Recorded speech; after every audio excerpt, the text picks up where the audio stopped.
Dr. Reshma Lakesh, working as Assistant Professor at Government Dr. W. Patankar Girls PG College. Now we'll be discussing about heightened emotionality of adolescents under Unit 2, Lifespan Development, BSc Part 2, Home Science. Heightened emotionality जिसे अति संवेगात्मकता या संवेगशीलता में वृद्धि भी कहा जाता है. Now let's define it. Heightened emotionality means increased frequency and intensity of emotional experiences in relation to what is normal. अर्थात जो नॉर्मल रिएक्शंस होते हैं किसी भी स्टिमुलाई के लिए, उससे ये अलग हटकर होते हैं, डिफरेंट होते हैं. या कहें कि जब एडोलेसेंस एज होती है उस वक्त क्योंकि इतने सारे चेंजेस होते हैं, and because of this changes emotional severity is seen among adolescents. तरुणावस्था की परिवर्तित अभिवृत्तियां, रुचियों, संबंध, मित्रता के कारण उत्पन्न तनाव एवं परेशानियां, शारीरिक एवं ग्रंथियों में परिवर्तन के कारण उत्पन्न परेशानियां, स्वयं को शारीरिक रूप से सामान्य से हीन समझने की भावना का परिणाम अति संवेगात्मकता है. और इसकी वजह से आत्मविश्वास में भी अभाव देखा जाता है. इसके कुछ लक्षण होते हैं जिससे पता चलता है कि अति संवेगात्मकता है. जैसे जो किशोर होता है वो उदास हो जाता है, उसमें खिन्नता होती है, उसको रोना आता है, चिड़चिड़ापन, अति संवेदनशीलता, भावुकता जैसे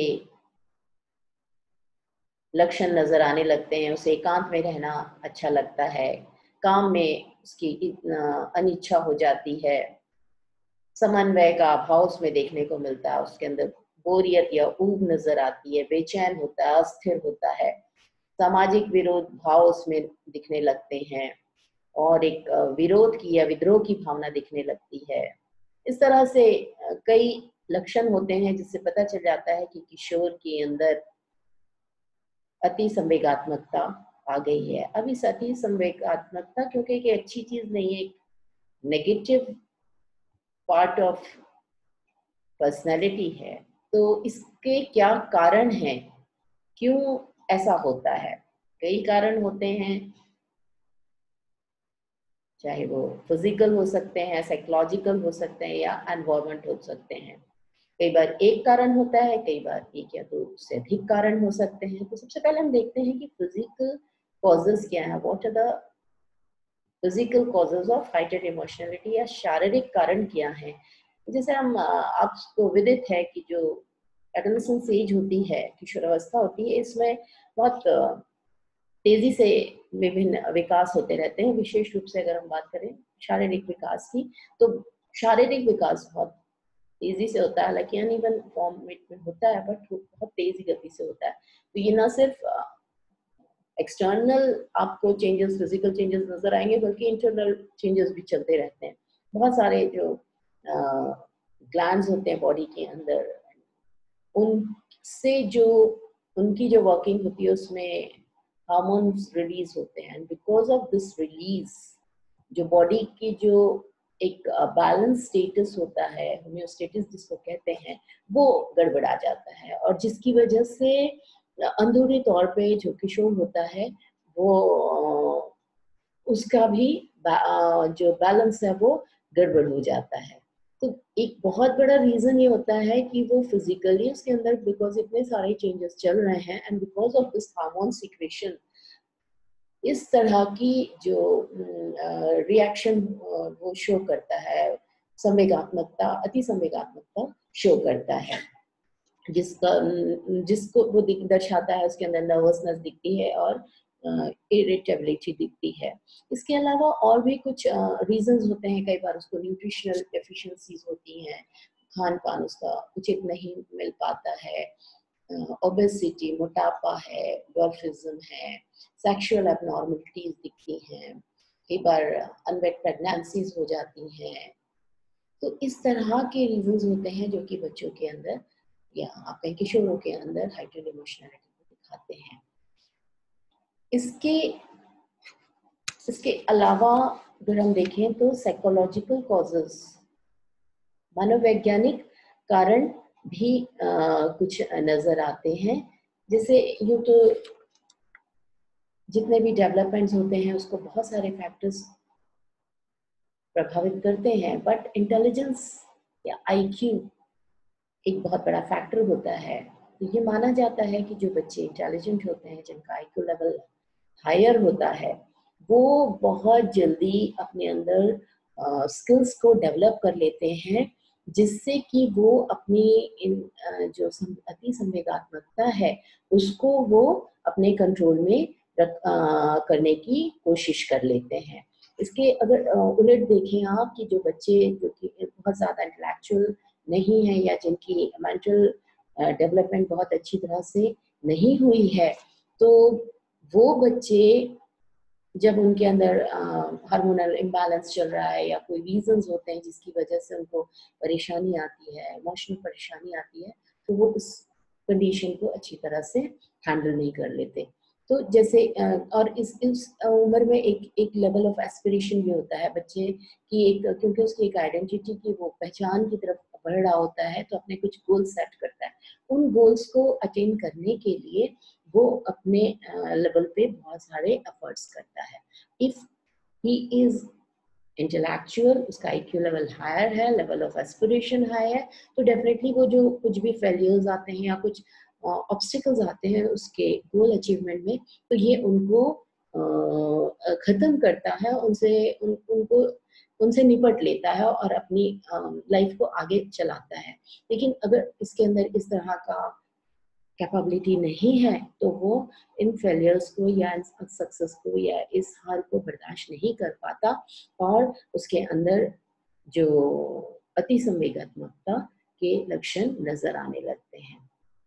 कई रीजंस होते हैं इसमें भी कि कुछ पेरेंट्स, फैमिली की बात करें आप तो फैमिली में कैसे पेरेंट्स के कैसे रिलेशनशिप है, बच्चे के अंदर कहीं किसी चीज़ की कमी है तो उसके अंदर कोई इंफीरियरिटी कॉम्प्लेक्स है या लो अचीवमेंट मोटिवेशन है उसके अंदर, वो अगर ड्रग्स ले रहा है, ड्रग एडिक्ट है, या एक बहुत बड़ा रीज़न होता है लव फेलियर्स में, क्योंकि इस एज में अपोजिट जो सेक्स होता है उनके साथ रिलेशनशिप्स बहुत ज़्यादा इंपॉर्टेंट होती हैं और वो बहुत अगर उसमें सफल नहीं होते तो उसको दिल से लगा लेते हैं और कई बार उसकी वजह से भी ये मानसिक रूप से या आप कहें इमोशनल रूप से टूट जाते हैं। और भी कई पेरेंटल एक्सपेक्टेशंस है, लाइक पेरेंट्स चाहते हैं कि उनके बच्चे जितना उनके अंदर पोटेंशियल है या नहीं है इस बात को नज़रअंदाज करते हैं और बहुत ज़्यादा उनसे एक्सपेक्ट करते हैं कि हमारा बच्चा पढ़ाई में भी अच्छा हो, स्पोर्ट्स में भी अच्छा हो, सारी एक्टिविटीज़ में भी अच्छा हो, मतलब ऑलराउंडर हो। एंड नॉट ओनली दैट, उसके परसेंटेज बहुत हाई जाने चाहिए या उन्होंने जो खुद ने अचीव नहीं किया वो अपने बच्चों से एक्सपेक्ट करते हैं। तो इस तरह की चीज़ें होती हैं, कई बच्चों पे बहुत ज़्यादा प्रेशर आती है, सोशल प्रेशर होता है, कल्चरल प्रेशर होता है।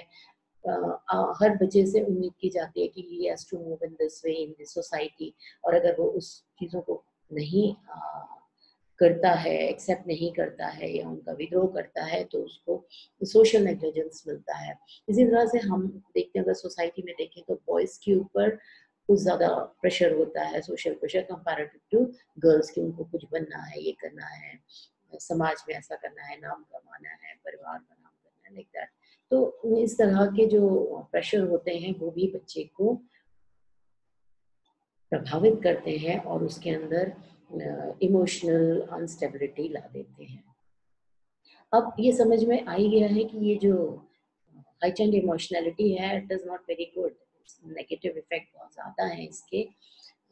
एक नॉर्मल ह्यूमन बीइंग के लिए तो ये बिल्कुल भी सही नहीं है। अब ये सही नहीं है, क्यों सही नहीं है? What are the effects of this heightened emotionality? तो जैसे भी हमने बात की थी कि एक हमारी बॉडी के अंदर बैलेंस होता है, होमोस्टैटिस जिसे कहते हैं, वो अगर अपसेट हो गया तो वो सारे जो सिस्टम है उसको गड़बड़ा देता है, और जिसकी वजह से अनेक तरह के और परेशानियां जिंदगी में आती है, लाइक एक्सीडेंट्स। बच्चा जो है वो उसकी मेंटल एफिशिएंसी पे भी प्रभाव पड़ता है, उसकी मेमोरी पे असर आता है, कंसंट्रेट नहीं कर पाता, किसी भी चीज़ पे ध्यान नहीं दे पाता, उसकी जो रीजनिंग एबिलिटी है या जो भी मेंटल उसकी जो एबिलिटीज़ हैं वो सारी इफ़ेक्ट हो जाती हैं, और उसके अंदर उसका बहुत बुरा प्रभाव पड़ने लगता है। इमोशनल टेंशन्स जो होते हैं वो रिजिडिटी ला देते हैं, और जो एनवायरनमेंट के साथ डील करने की या उसके साथ एडजस्ट करने की जो कैपेबिलिटी है वो भी प्रभावित होती है, और बच्चा जो है वो अपने आप को इन सब चीज़ों में बहुत परेशान पाता है और एडजस्ट नहीं कर पाता, जिससे उसके जो पढ़ाई है, उसकी जो एजुकेशन है, उसकी जो और अदर एक्टिविटीज़ हैं, जो नॉर्मल एक्टिविटीज़, वो भी प्रभावित हो जाती हैं, और सीधा असर उसके जो एडजस्टमेंट है, सोशल एडजस्टमेंट पे पड़ता है। And because people are judging him, तो वो अपने बिहेवियर को नॉर्मल नहीं रख पाता है।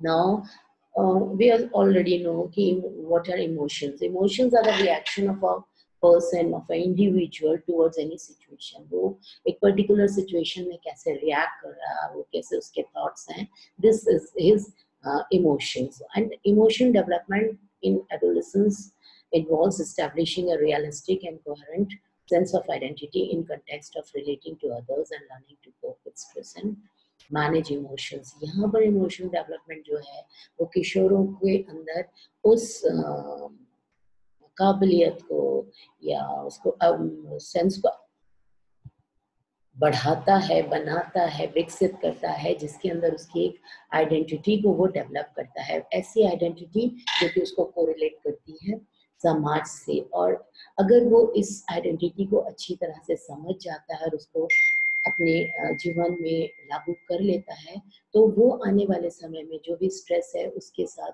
अच्छी तरह से सामंजस्य स्थापित करके उसको अच्छी तरह से पार कर सकता है और अपने इमोशंस को मैनेज कर सकता है। नाउ इमोशनल मैच्योरिटी या संवेगात्मक परिपक्वता या स्थिरता, स्टेबिलिटी, वो it refers to your ability to understand and manage your emotions. मतलब जब कोई भी इंडिविजुअल या किशोर के अंदर ये क्षमता विकसित हो जाती है कि वो अपने इमोशंस को समझ सके और उनको मैनेज कर सके। सबसे बड़ा महत्वपूर्ण भाग यही है कि जो किशोर है वो अपने संवेगों को अपने नियंत्रण में ले सके, जिससे कि वो जो भी उसको परेशानियां आती हैं उनसे परेशान होकर घबराए नहीं और कोई गलत कदम नहीं उठाए, बल्कि वो अपने इमोशंस को अच्छी तरह से हैंडल कर सके और अपने जीवन को खुशहाल बना सके और एक संपूर्ण जीवन जी सके। क्या ट्रेट्स हैं जो कि दर्शाते हैं कि एक इंडिविजुअल इमोशनली मैच्योर हो चुका है? सबसे पहला होता है सेल्फ अवेयरनेस। किसी भी मैच्योरिटी का निशानी है कि वो अवेयर हो जाए अपने आप के बारे में, अपने एक्शंस के बारे में, सेल्फ कंट्रोल उसमें आ जाए, अपने आप को नियंत्रण करना आ जाए, उसे समझ में आ जाए कि किसी पर्टिकुलर स्टेज में अगर उसके अंदर कोई इमोशंस जो कि नेगेटिव इमोशंस है बहुत ज़्यादा हो रहे हैं, तो कैसे उसको उनको संभालना है और उससे अपने आप को बचा के आगे निकलना है।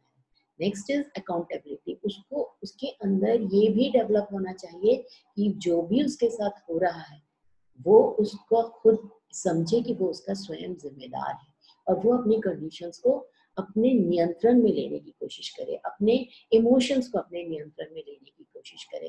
कितनी भी नेगेटिव सर्कमस्टेंसेस आ रही हैं उसमें वो उसको ये होना चाहिए कि वो किस तरह से उनको हैंडल करता है।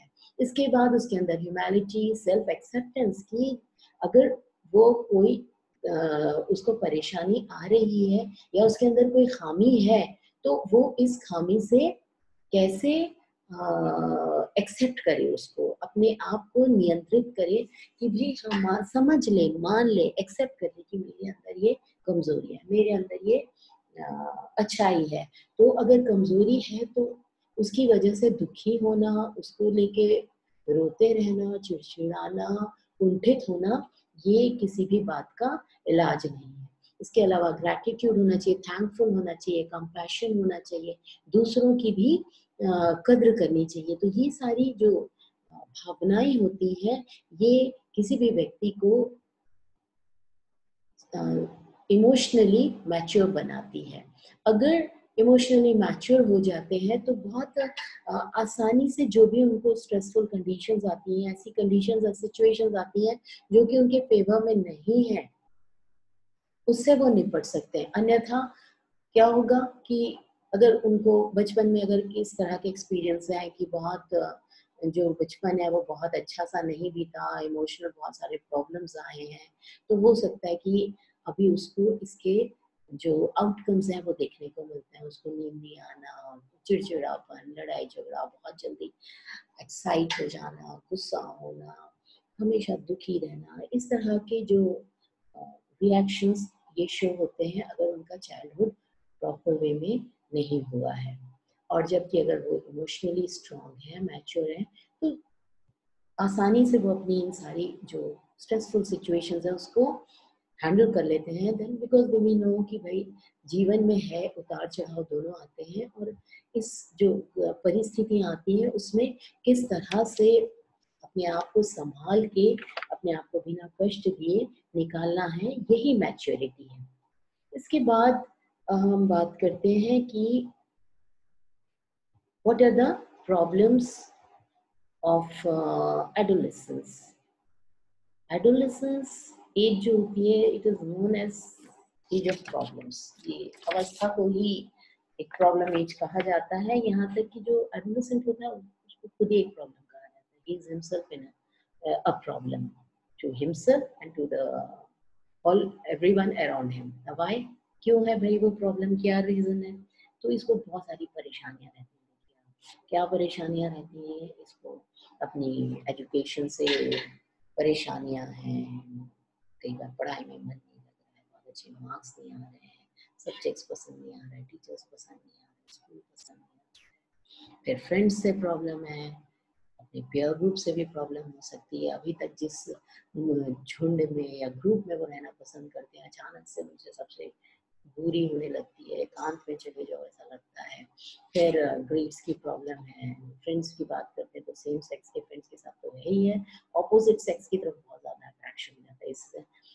बिकॉज इस एज में सबसे बड़ा चेंज जो होता है physical change, and that is related to sex organs. तो सेक्सुअलिटी की तरफ ज़्यादा ध्यान जाता है। तो if attracted towards opposite sex, तो वहाँ पे जो अफेयर्स हैं वो कुछ प्रॉब्लम कर देते हैं, उसमें अनसक्सेसफुल हो रहा है, लव अफेयर्स में सक्सेसफुल हो रहे हैं, तो इनके अंदर टेंशन देखने को मिलता है। इसके अलावा हेल्थ इश्यूज होते हैं, रिक्रिएशन जो इनको पसंद होता है, रिक्रिएशन वो नहीं मिल रहा है, नेट पे ज़्यादा जाना चाहते हैं तो वो घर में अलाउ नहीं होता है, कैरियर चॉइस की प्रॉब्लम है, कौन सा कैरियर लेना है, कौन सा सब्जेक्ट लेना है, अपनी फिजिकल अट्रैक्शन की बहुत बड़ी इंपॉर्टेंस होती है, ठीक लग रहे हैं कि नहीं, क्योंकि सोसाइटी में बहुत गुड लुकिंग होना चाहिए if you want to be accepted, ऐसे इनकी सोच होती है। Although it doesn't matter.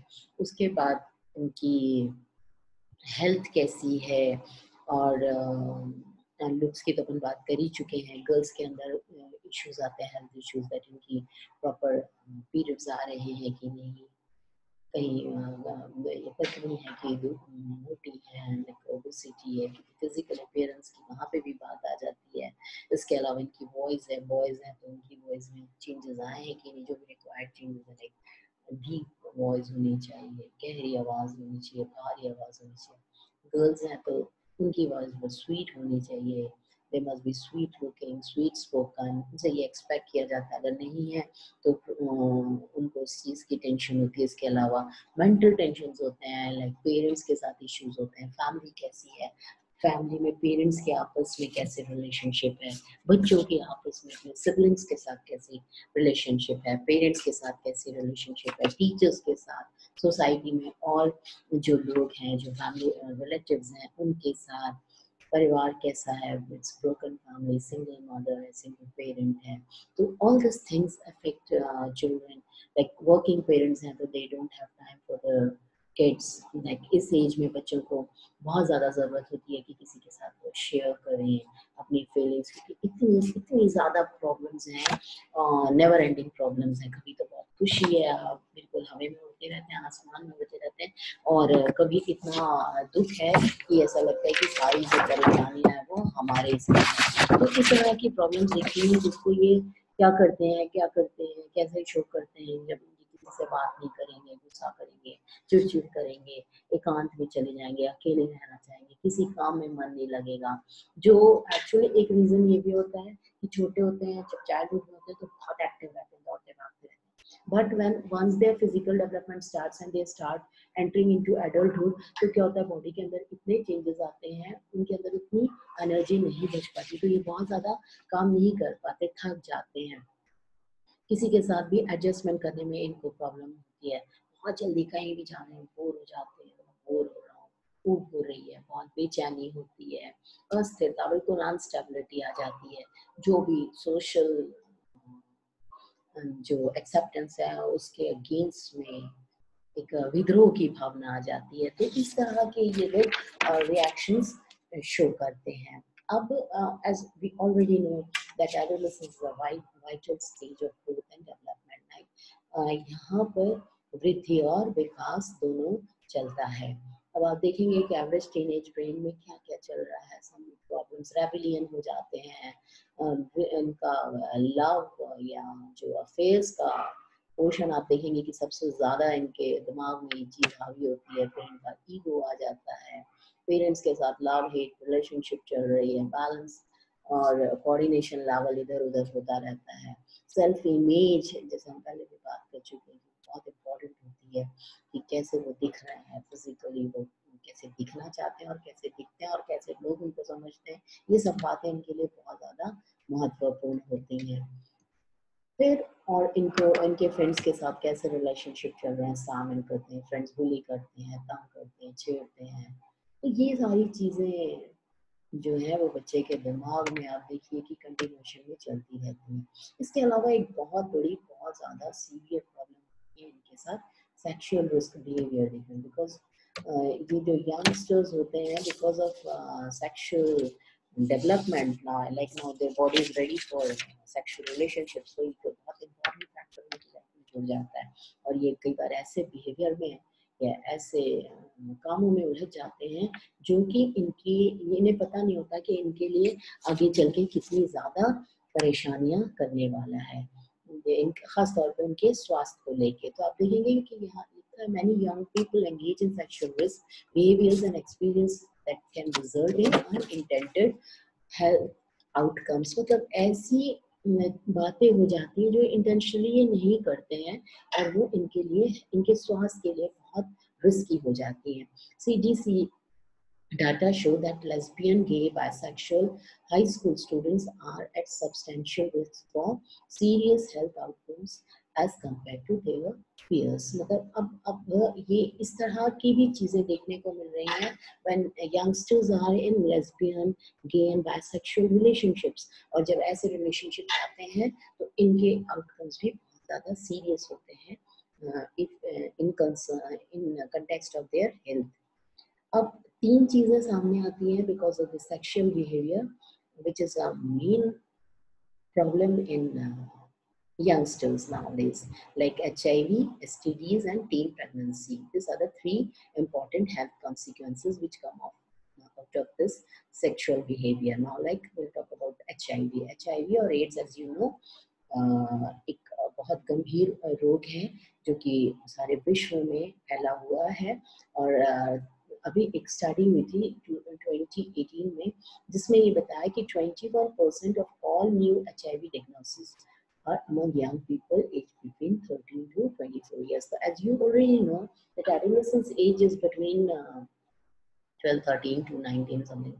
So इस एज के अगर किशोरों के अंदर ये HIV एड्स जैसी गंभीर लाइलाज बीमारी है, तो आप समझ सकते हैं कि हमारे विश्व का कितना बड़ा एक इम्पोर्टेंट, एक productive section of population is under this stress, incurable disease, जिसमें से 87% of young man and 13% of young women. So it is very, very dangerous data. Now, next is sexually transmitted diseases like STD, which can be transmitted during first intercourse, and about 25% of sexually active teenagers, that is 3 million, get an STD each year. It is known that many teenagers are afraid to use contraceptive because they fail to realize that contraception is safer than pregnancy or delivery.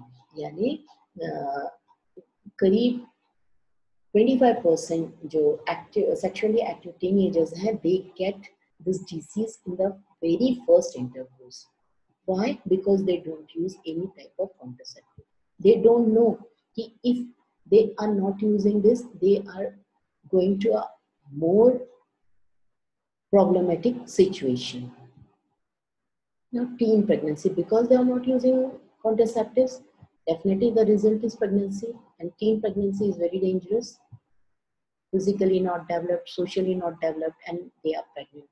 So, like, they don't know that if they are using proper contraceptives, they will be 100% safe from these problems like STD, HIV, or pregnancy, because they are using vaginal, anal, and oral intercourse.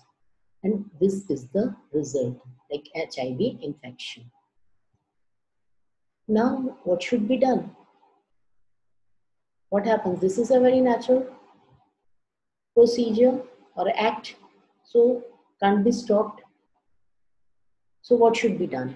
Now, what we are seeing that at school and youth serving organization level, like in schools and colleges, school और colleges की हम बात करें, तो वहाँ पर जो guidance और counseling centers हैं, वो उनके प्रयासों से इस तरह की जो परेशानियां जो हमारे यंगस्टर्स के सामने आ रही है, उनसे बचा जा सकता है. स्पेशल प्रोग्राम्स बच्चों के लिए डेवलप किए गए हैं, डेवलप किए जाएं जहाँ नहीं है, ताकि उन्हें बताया जाए कि वो कितने प्रीशियस हैं, हम उनकी ज़िंदगी हमारे समाज के लिए कितनी महत्वपूर्ण है, और इस तरह की अगर वो एक्टिविटीज़ में इन्वॉल्व होते हैं, तो वो एक्टिविटीज़ उनके लिए कितनी ज़्यादा हानिकारक है, और वो आगे चल के हमारे समाज के लिए कितनी ज़्यादा नुकसानदेह होती है. तो उनको ये थ्रू प्रॉपर एजुकेशन उनको बताना है किस तरह से वो अपने आप का ख्याल रखें, अपनी हेल्थ का ख्याल रखें. And finally, we can say the only way to deal with needs and problems at this age is to know about them and be ready to face them.